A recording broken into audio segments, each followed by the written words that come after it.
Hi, all you SPMEs out there.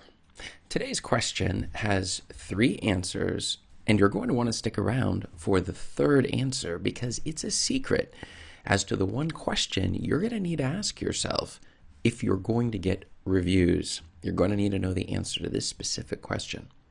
So let's get into it. The question that was sent in to me today was how to get Amazon Kindle self-publishing reviews.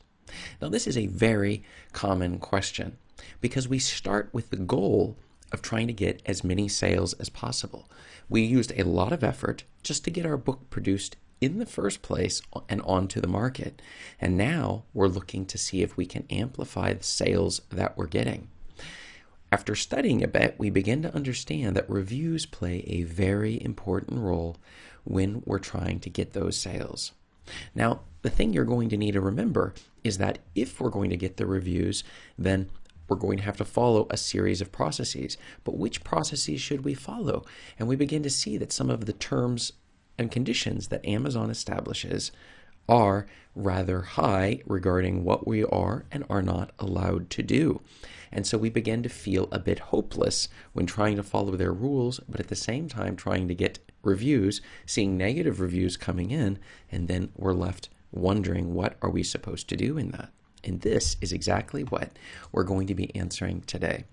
This is Chris Baird from selfpublishingmadeeasynow.com. Click the subscribe button if you would like for me to make more videos like this one, and because I want to help more self-publishers get their books onto the market and selling, just like this video is designed to do. And check out below in the description, and you can grab my absolutely free self-publishing checklist to make sure you are not skipping any of the important steps when it comes to self-publishing. So, no reviews equals no sales? Well, let me tell you a little bit about my own story. When I first got started, I put my books onto the market and I started seeing nothing coming through. The number of sales that were being made was so small that it wasn't embarrassing, but I would say that it was a lot less than I would have liked to have seen. I was very thrilled just to see that people were interested in buying my book at all. That's one of the common things and feelings that authors have when you first get books onto the market. You're just amazed that people even want to read what you've put out there. But social proof is incredibly important. And so how exactly would they know your book is even good unless somebody actually has reviewed it and left some feedback? So I read and watched a lot of videos that were explaining exactly that. It's very, very important to have reviews on your book. So I thought, okay, I need to get some reviews. So I tried a lot of different methods. Some of the methods were in alignment with Amazon's terms, and some were not in alignment with Amazon's terms, but doing everything in my power. I knew that the concepts that were within my books were of high value.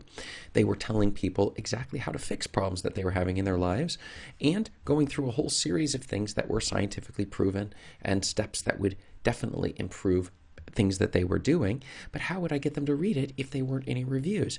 And one other important thing is that many reviews that come through are going to be negative because people tend to, if you have a good experience at a hotel or good experience with a book, we just accept that. But if we have a negative one, then we leave a negative review. And there are trolls out there whose value is leaving negative comments, negative feedback. I mean, even on YouTube, it's draws people in to leave negative stuff. And so there's a tendency to go on the negative side. And so that means that we would be pushing people away.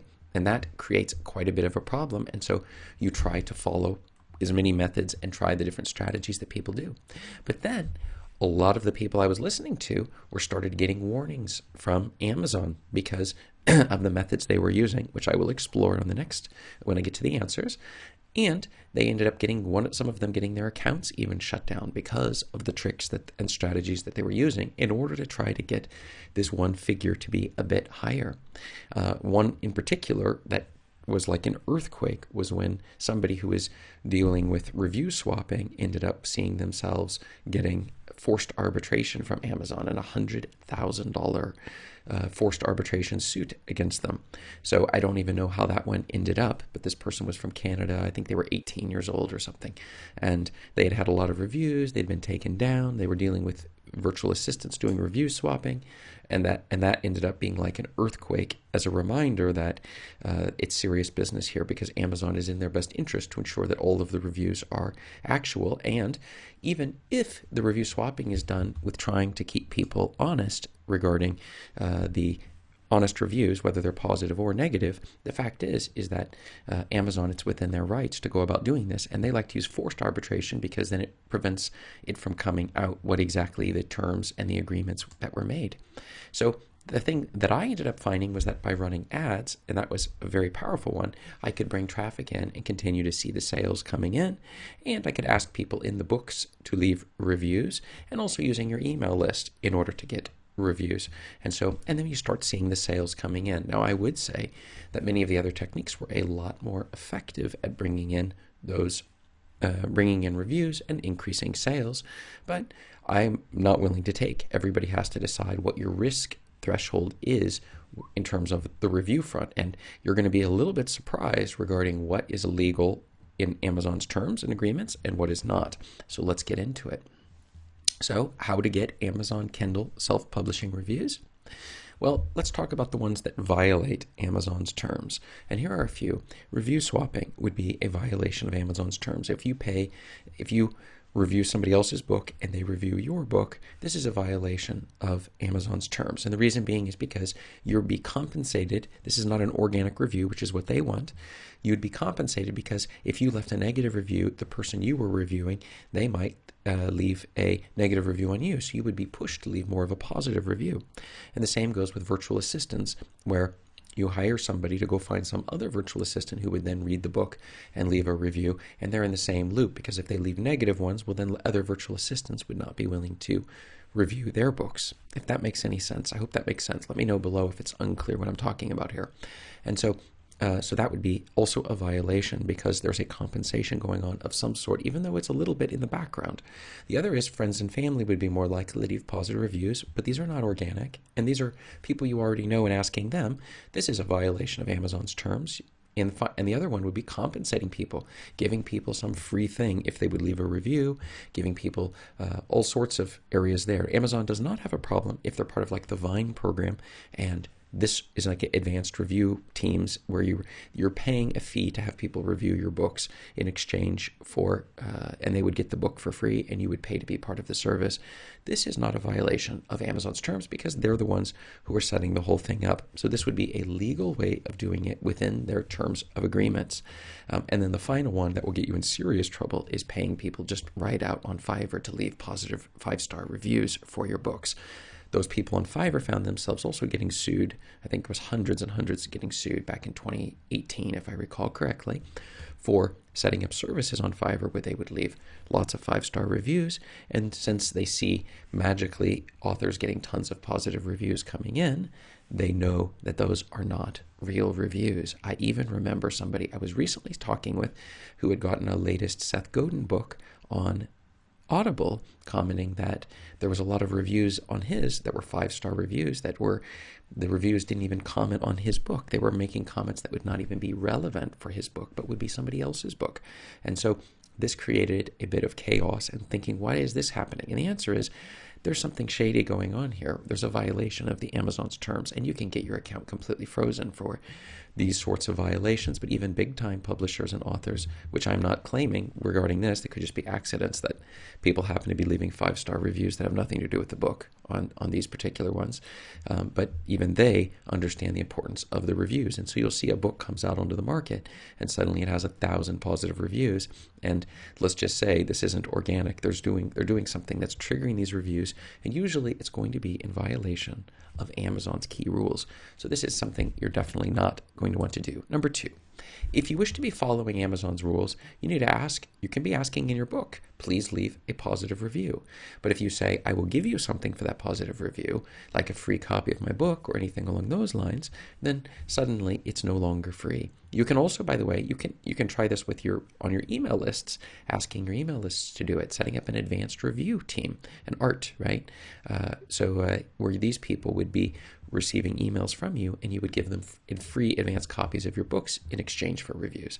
The problem with this one is it's still not organic, and they're getting compensated, so we're in violation of the terms there. But this is just a very common practice. And that's why on the third point, I'm going to hit this key issue, which is, well, what are we supposed to do?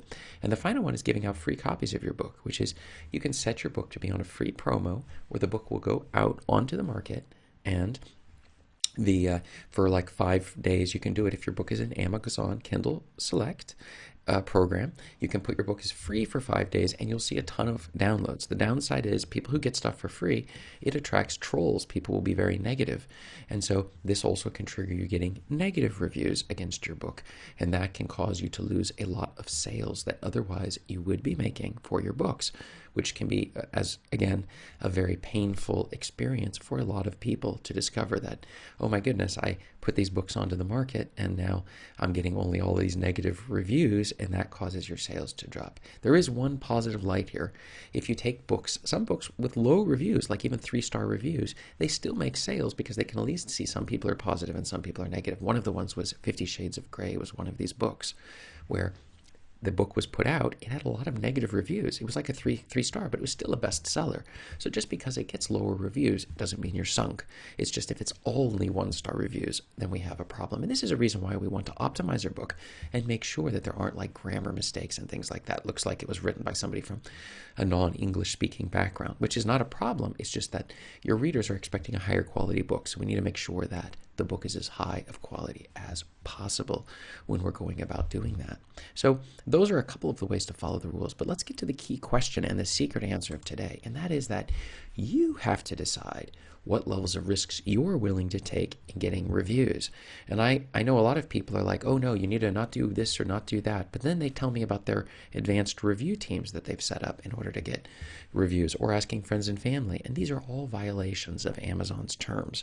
And so you're simply not allowed to do that if you wish to follow their rules. But at the same time, if following the rules can also trigger you not to get the reviews that you need in order to get the sales, because at the end of the day, we're trying to help people get the content of our book, and even if we're doing fiction, the entertainment value that comes from our books, but they're not going to do it if there isn't social proof. And so there's a tight line balance here between following the rules and guidance that you find within the Federal Trade Commission, the FTC's requirements of noting that you actually have, in fact, that these people are being compensated, and also keeping Amazon's terms and agreements and trying to figure out how that balance works, while at the same time maybe running ads against it, which can get you sales even with 0 reviews. And that's a very important point that you're also going to want to keep in mind when going this particular route. So, do you have a system in place to get reviews? If you do me a favor and write yes below in the comments so that I know exactly what's going on. And if you have no system, then write no below. You don't have a system as to how to go about getting reviews. That will definitely help me know that we're on the right track here and what exactly I need to do in the future videos. And for more video answers to your self-publishing questions, you can find them right up above my head here. Thanks, and have a good day.